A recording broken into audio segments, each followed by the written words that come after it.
কয়েকদিন আগে পশ্চিমবঙ্গের রাজধানী কলকাতা সহ বিভিন্ন জেলাতে ভূমিকম্প অনুভূত হয়েছিল। আমরা কিন্তু অনেকে আতঙ্কিত হয়ে পড়েছিলাম। এই ভূমিকম্পের পূর্বাভাস সঠিকভাবে আমরা জানতে না পারলেও আমরা বিভিন্ন ভূমিকম্পের অনুসন্ধান কেন্দ্র থেকে যে তথ্য পেয়েছি, আমরা জানতে পেরেছি যে ভূমিকম্পের যে প্রধান কারণ তার প্রধান বিষয়টি হচ্ছে পাতের চলন। তাই এই পাতের চলন সম্পর্কে আমরা জেনে নেব।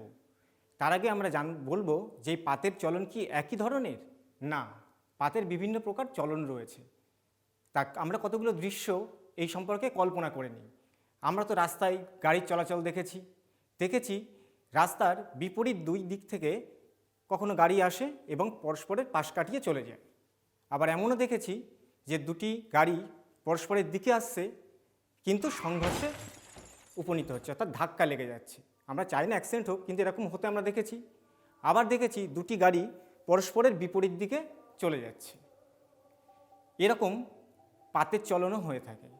কীরকম না, যখন দুটি গাড়ি পরস্পরের দিকে আসছিল, এরকমই দুটি পাত পরস্পরের দিকে আসছে। এরকম যে চলন তাকে আমরা বলতে পারি নিরপেক্ষ চলন, কিন্তু পাশ কাটিয়ে যেতে হবে। কিন্তু যখনই দুটি গাড়ি পরস্পরের দিকে এসে ধাক্কা লেগে যাচ্ছিল, সেরকমই পাতের সংঘর্ষ হয়, তখন সেই ধরনের চলনকে আমরা বলতে পারি অভিসারী চলন।